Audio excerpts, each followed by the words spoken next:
Welcome to the Psychology World podcast with me, Connor Whiteley, psychology student and international best-selling psychology author of over 30 psychology books, bringing you the latest psychology news, fascinating psychology topics and more each week. If you want to learn more, then please check out connorwhiteley.net/books. And don't forget to like and subscribe to the YouTube video or follow on your favourite podcast app. And here's the show. Hi everyone and welcome to episode 221 of the Psychology World podcast with me, Connor Whiteley. And today's podcast episode is on what to do if an adult you love has been diagnosed with autism. And it is Saturday the 29th of July 2023 as I record this. So today's podcast episode is really fun one and it's also really interesting because, like I talk about in the blog post itself, because of increased awareness and a whole bunch of other factors, more and more adults are being diagnosed with autism. And I won't lie, whenever you do get a diagnosis, it does lead to a lot of changes within a family, within the person, and even relationships. So even if you don't actually know anyone who's been diagnosed with autism, it's still a really valuable podcast episode, just so you can be more understanding as a person. And it means if anyone that you love in the future does get diagnosed, you actually know exactly what to do during what can be a very relieving time for families, but it can also still be challenging in its own various ways. It's a really good one. I loved this. This was a lot of fun to do. So you got that to look forward to in the content part of today's episode. So we're moving on to the psychology news section. We're reading from the British Psychological Society Research Digest. And the first one is really interesting because I do like languages, I'm just rubbish at them. Remember your holiday better by speaking another language. If you're going abroad this summer, flex your secondary language skills could do more than help you get by. According to new research in the Journal of Experimental Psychology General, it may also help to improve the accuracy of your holiday memories. Leg Grant at the University of Chicago and her colleagues studied native Mandarin Chinese speakers who also knew English. Across 2 egg experiments, they found that when the participants used English, their foreign language, they were less susceptible to developing false memories. These results not only have theoretical implications for our understanding of memory, but also have practical implications for hundreds of millions of people worldwide who speak 2 or more languages. So personally, I think this is a really good one for 3 main reasons. So the first one is I love languages. I would absolutely love to speak other languages, but considering that when I was young, I could barely speak English, as it was, even though it's my native language, because I was basically mute as a child before speech therapy. This is basically never going to happen. I did French and Spanish in year 7 and 8 at secondary school. So when I was 13, 14, but yeah, it didn't really pan out. I did French GCSE, that didn't really pan out either. And of course, the problem is in the UK, we don't take language seriously because the reason why the Europeans and so many international countries have absolutely brilliant language programs is because they start teaching their children English when they're 6 or 7. But the English and the UK will never ever get that serious about other languages.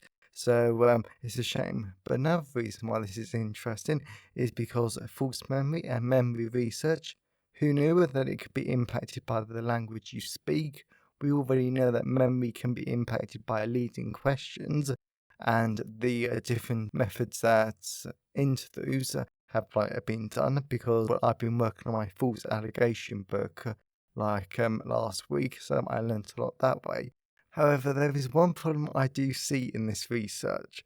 So The problem with the research example is they did Mandarin, which is a pictographic language, and then they used English, which is a Romance language, off the top of my head. But my point is still clear. These are very, very different languages. In fact, these are actually extremely different. I don't think you could actually get languages more further apart. So basically, would the effect still be as strong, and would the findings replicate if it was a more similar language? For example, French and Spanish, yes, like French people going into Spain, so French people going into Italy, and those other languages that have a masculine and a feminine, and they're both Romance languages. And to even use the English egg example, but even though English is rather different from French, well, in the grand scheme of things, is also really, really similar, because basically the English, they stole a lot of French words. So would the findings be the same? I'm not sure. So I definitely think that's a new area for future research. So, but the next one is functionality rather than feeling good may lead to higher achievement. The mental health awareness has gained a prominence. Schools have put an increasing focus on well-being for students. A new study conducted by a team at the University of Cambridge looks more at precisely what well-being actually means for school children and how it affects their schoolwork. Rather than conceptualizing it as just one entity, they explore different terms of well-being: overall well-being, feeling good, which is also life satisfaction, and functioning well. The findings explore and tear apart whether the relationship between these types of well-being and academic achievement differ. Yes, and then what happens is that they digested it on their website. But the point that I want to make about this is that this is definitely true because well-being, or to be honest, barely anything in psychology that makes it into the mainstream cannot just be one thing. Like mental health, we know that's made up of quite a lot of different things, and there are also different approaches you could take to mental health, like positive psychology, the behavioral approach, the cognitive approach, and so many other different approaches. So the idea that well-being is just one thing, and to be honest, well-being itself is actually quite hard to define, is actually really interesting. It's really good, and it's something we definitely need to bear in mind in the future. Because you can set out to explore well-being, but I actually talk about this in my applied psychology book coming out next year.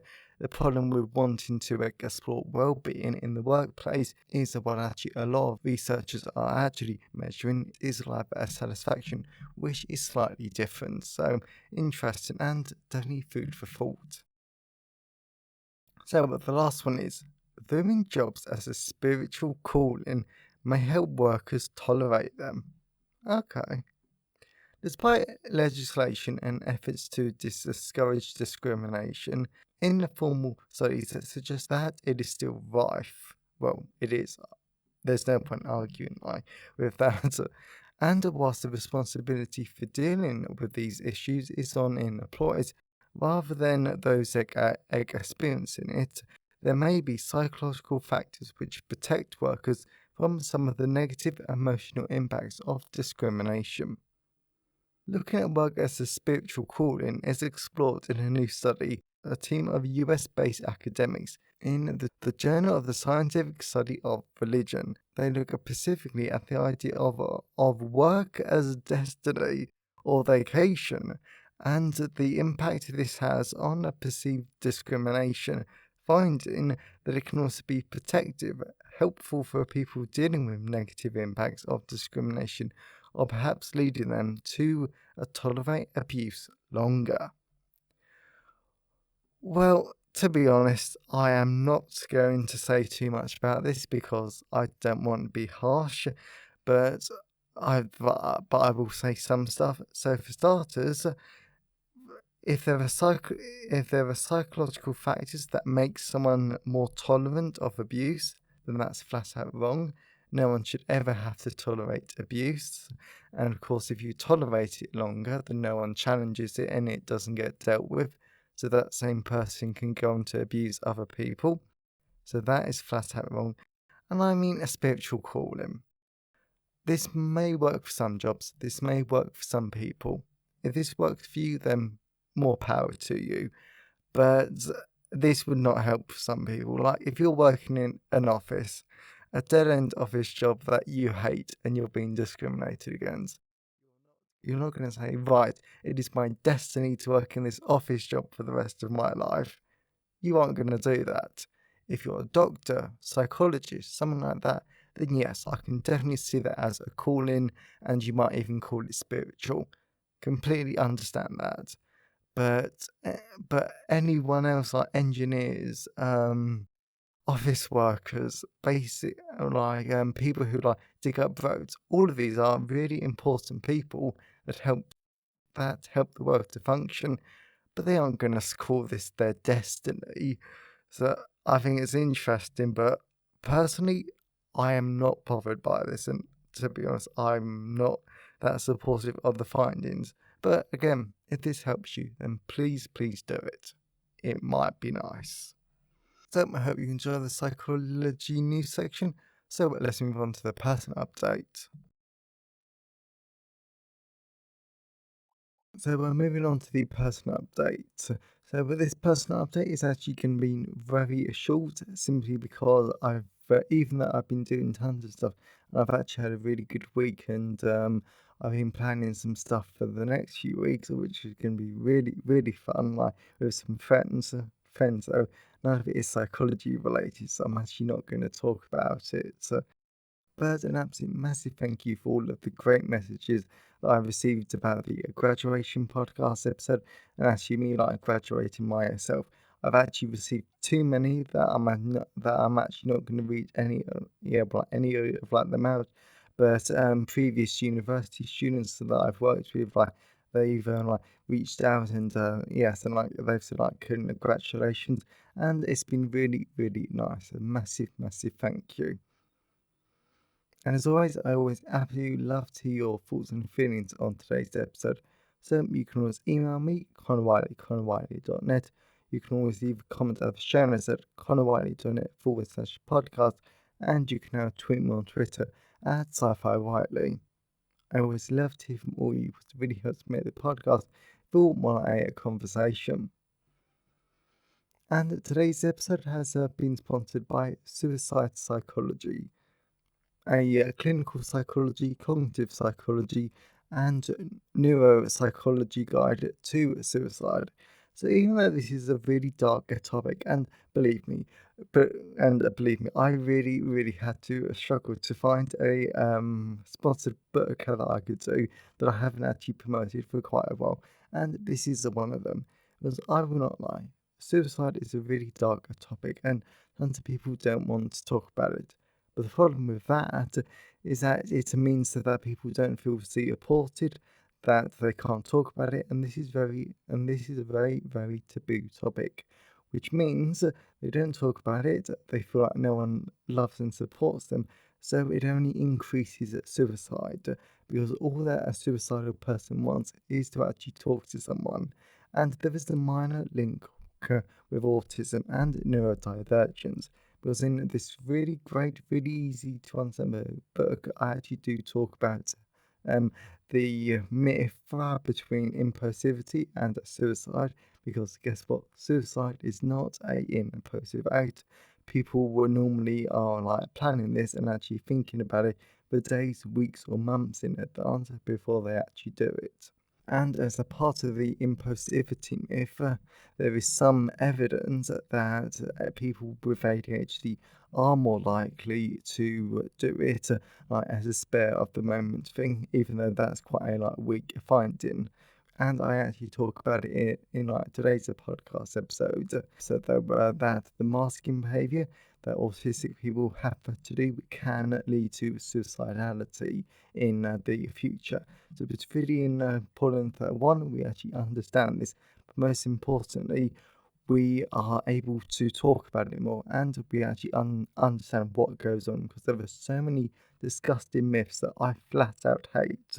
So by reading this really engaging book, which does not go into any graphic detail, you can deepen your understanding.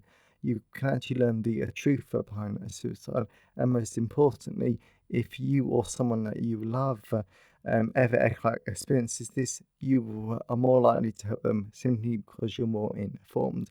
So really interesting. I love this book. That it is it's definitely one of the psychology books that I'm actually proudest about, because I just love the topic. So definitely check it out. So that is Suicide Psychology, available at all major ebook retailers, and you can get the paperback and the hardback version from Amazon, your local bookstore, or local library if you request it. And you can buy the ebook directly from me at payhip.com/Con Wiley. So, whilst the buying books helps us to support the creation and the editing of the podcast, my time is sponsored by my wonderful patrons. And as always, a massive thank you to my patrons, because your support shows that you like the show and you are wanting to continue. So, if you wanted to become a patron and get access to tons of great rewards, including early access to the blog posts, then you can now become a patron at patreon.com/the Psychology World Podcast. So that's enough of the personal update. Let's move on to the content part of today's episode. So we're moving on to the content part of today's episode. So we're going to be talking about what to do if an adult loved one is diagnosed with autism. So this is a great episode, really useful for everyone in the future. Why should we look at supporting autistic adults? As a result of the prevalence rate of autism increasing, there are more and more adults are getting diagnosed with the condition than previous years. Since the US's Centre for Disease Control estimated that 1 in every 44 adults have autism. Normally, adults that come for an autism diagnosis have spent hours researching the condition. They've taken all of the online tests, and yes, as a psychology person, that makes me cringe and shiver, because, of course, we all know that these online tests, they are not made by professionals. But again, people still do them to get an idea. And they self-diagnose based on this evidence. Also, an adult is normally referred to an autism assessment by a doctor, friend, or therapist, since the assessment process for autism is very complex, very time consuming, and very expensive. Of course, thankfully in the UK at the time of writing, it is free, but we have to wait at least 4 or 5 years to actually get an assessment. Thankfully, adults who still want to go through the long, complex process of getting an autism diagnosis, they still go through it, due to what they believe a diagnosis will help them to understand themselves better and improve their quality of life. And I have to admit, that is one of the weirder things about an autism or ADHD diagnosis, because they are very unique in the sense that I've spoken before on the podcast plenty of times, and in my clinical psychology reflections volume 3 book, about the damaging impact of diagnostic labels and what they can do to people. When it comes to autism and ADHD diagnoses, they're actually some of the only conditions that don't cause more problems than they solve. And they don't actually cause as much stigma, negative mental health, and other negatives compared to other labels. This is because adults, parents, and sometimes the children themselves are often relieved about an autism diagnosis, because they can finally explain why their child is acting in a particular way. Just a little interesting fact for you. As well as that, this is supported by a great quote from Lee Tam et al. 2019. Open quote.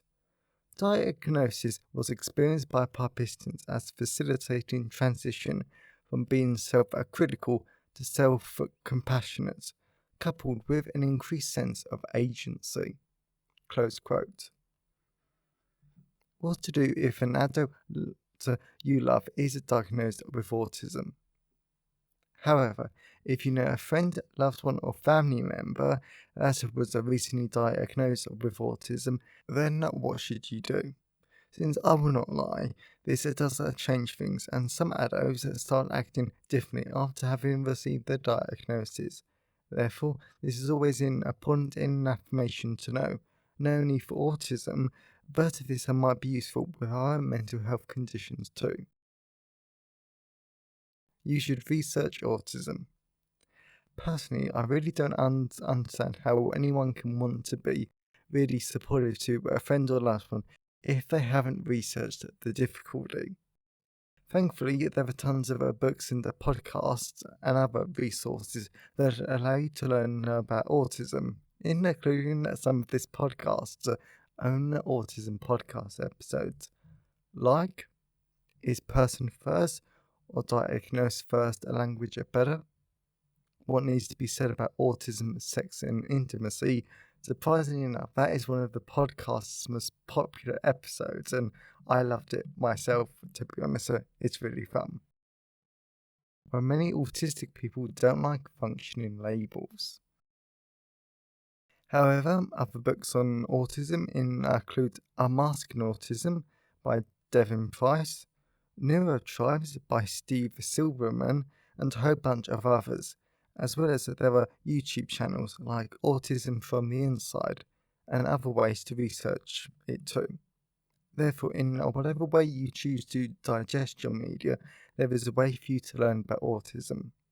Now, I will confess, there are normal ways and obsessive ways to research things. Personally, I just stick with the normal ways, and what I mean by normal is that you research it until you have a good understanding, but you aren't reading everything you can find about it. Because I'm me, and something I love about autism is that it makes you hyper focus, and when you develop an interest in a particular topic, you want to read everything you possibly can on the topic. Again, it's a pro and it's a con. Thankfully, it always tends to work in my favour. So my problem is because I become a bit too intense or even a little obsessive when researching something.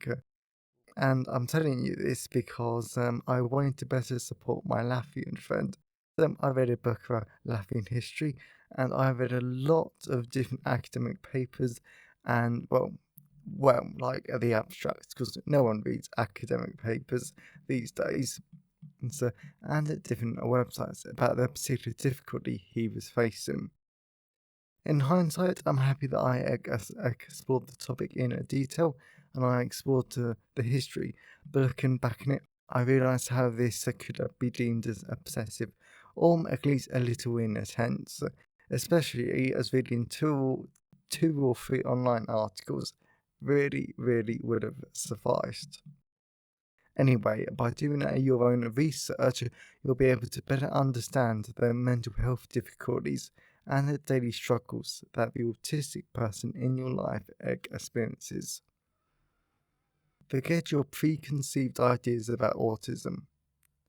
Personally, I flat out hate the myths in society about autism because they are annoying as hell and deeply problematic.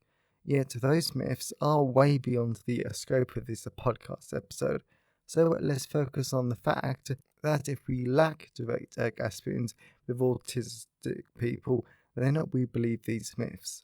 The myths and misconceptions are the only sources of information that we have about this clinical population, so we believe them. And I do understand this. Furthermore, a lot of adults listening to this podcast episode, myself included, we all grew up in a time where most of the information about autistic people came from the parents of autistic children. This isn't a bad thing, and it is a very valid perspective, but it's limited. Only the people who live, experience, and deal with the struggles of a given mental health condition can tell us what it's truly like.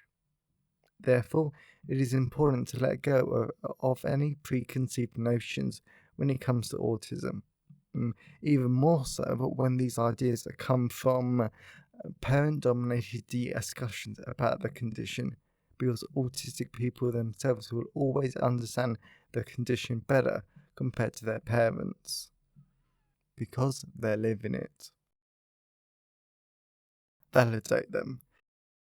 So this is something I'm really, really hot on at the moment because even though I truly know the sheer power of validation and someone actually validating you, and I have lots of stories connected to this point, but I'm not going to share them because they aren't all autism related. Anyway, it's extremely possible, and I would like to say that this is actually a certainty, that certain members of your family, they will just not see this person as autistic. You might think that you should have a different diagnosis. They might think that that you're looking for an excuse to explain away your awful behaviour. I cannot believe that I heard that once.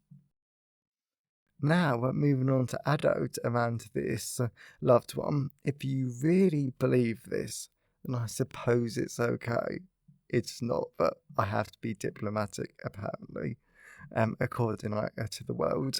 But if you actually want to love, support, and be nice to this loved one, then it is flat out not the right thing to say or do. Instead, you should listen to them, ask questions, and validate their internal experiences. I know, I really do know how hard this can be to listen to someone that you've known for ages and they've been hiding these thoughts and feelings and difficulties from you, or even pretending to be someone that they aren't. This is called masking behavior, and this is something a hell of a lot of undiagnosed autistic people have to do to survive. It's awful that we have to do this, but it is just a way to survive because of the world we live in, and you should never judge them for it. You should only ever listen, respect, and regardless of whether you actually believe them or not, just do the nice thing and validate them. It isn't hard, and yes, I'm really hot and I'm really passionate about this. Except your loved one might be different after a diagnosis. Continuing on with a look at masking behavior, autistic adults and adolescents are masters of hiding their autistic traits, if they can, so that they can appear to be normal and function in this neurotypical world that we live in. However, these masking behaviors, according to research, can lead to an increased risk of anxiety, depression, and sadly, suicidality. This is important because the wonderful thing about an autism diagnosis is that it gives the person a chance to accept their autism, and this results in a reduction in their masking behaviours. Also, it means the autistic adult will increase and engage in behaviours they were normally forced and twisted themselves to hide. So this can lead to the impression to other people that they're changing. To be honest, I understand that this might be scary as hell and really confusing, but in reality, all that is happening is your loved one is turning into the person they actually are, the person that they were behind closed doors, the person that they were scared to show, and most importantly, the person they even thought was ruining their lives, when in reality, this couldn't be further from the truth. On the whole, the best thing you can do to support your loved one is to simply accept them and love them, as well as encourage them to unmask themselves so they can live their authentic, true, and wonderfully autistic self. No one should ever have to hide who they are. Love them. Finally, I'll be the first to admit that autism makes you experience a lot, believe me, of rejection in your life, but that you don't understand until later on. a lot later on. It can hurt your friendships, it can break them, and it can impact your social life in very negative ways. For example, I have a new friend, and because he's such a good friend, this is a massive learning curve for me. Since I basically haven't had a good type of friend for easily half a decade, and I am a completely different person since that time. So I'm having to learn a lot about how to be a good close friend again. And even though this makes it sound like I've actually not had friends or friends that were for 5 years, I have. It's just more the point that I've not had friends that I'm this close with, for example. And I know that probably makes no sense to neurotypicals, but if there are autistic people in the audience, which I know there are, then you guys can definitely back me up here. Therefore, a lot of all autistic people as adults still lack social skills and experience communication difficulties that neurotypical people handle with such ease. This means a lot of autistic adults do spend their lives confused by other people and the various social interactions around them. Because let's face it, people are so weird at times. Overall, this can make autistic people feel isolated and lonely, so that's why it is critical for you to care about them and ultimately love them for who they are, not who you want them to be. Conclusion. To wrap up this podcast episode, I have to say that I love autistic podcast episodes because they're really interesting to me, they're useful, and they are a lot of fun. To understand that getting a diagnosis can be a stressful time in any family because this is a massive change and it can cause all sorts of wonderful benefits and problems. Therefore, I really hope that this has been a useful guide to families and friends of autistic adults, because you now know what to do if someone you loved has been diagnosed with autism. And here's just a reminder of the 5 things. Research autism, forget your preconceived ideas, validate them, accept that they might be different after the diagnosis, love them. I always say that a diagnosis isn't a bullet, something to be ashamed of, or something that ruins a person. A diagnosis like autism can actually be a great way to accept yourself, understand your behaviour, and to get support so you can now move on and live a full and productive life. And that all starts with the love and support of the friends and family around you. So I really hope that you enjoyed today's podcast episode. I hope you got a lot out of it. I know that I did. I think these are always really fun. And about validating people, I'm so hot on that at the moment. At least I have been for the past month, though, because it's nice, and I think it's disgusting when people aren't validated for what they feel and what they think from time to time. And yes, there are tons of stories, but they're not psychology related. They're personal related though. So a great podcast episode. I loved it, and I really hope that you did find it useful. If you know anyone who would enjoy today's episode, then please share it with them. I'm always really grateful when you wonderful people help spread the word about the podcast. And if you want to learn more, then definitely check out Suicide Psychology, available in all the usual places. And you can buy the ebook directly from me at payhip.com/Con And if you wanted to become a patron of the show, then please check out patreon.com/The Psychology World Podcast. So have a great day, everyone, and I'll see you next time. Thanks for listening today. I hope you found it helpful. Please remember to like the video and subscribe to the YouTube channel and follow the podcast on your favourite podcast app. And if you wanted to learn more, then please check out the backlist of the podcast episodes or my books at conwhiteley.net. So have a great day, and I'll see you next time.